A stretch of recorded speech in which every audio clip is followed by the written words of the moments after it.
ma Homa Bay. Gavana ma Homa Bay Gladys Wanga ogolo chik ne board mateo kar od thieth maduong' Homa Bay mondo otim nonro matut ewi wach tho japuonjre ma ja klas 12 mane otho e kar od thiethno thuolo machuok bang' konyore.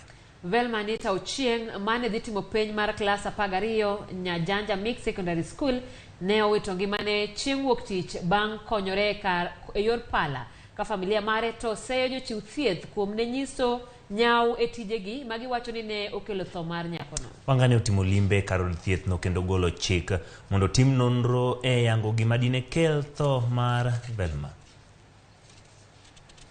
Ni Velma no biro kendo kokalo kuom pala nyo onyuolo nyathine mawuoyi mabe nyo wuok maber kendo ka ngima kendo kotegno. Kuom hawi marach Nyasaye no kawe.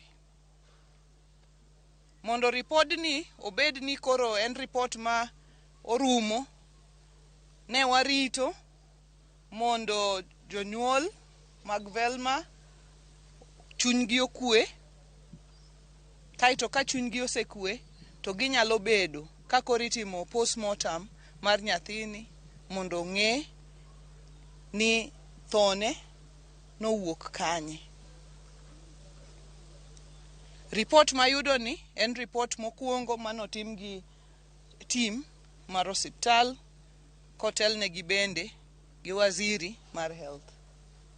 Report mar ariyo ma bende warito en ma board mar ospital be ng'iyo ni ere kaka nye wachni obet.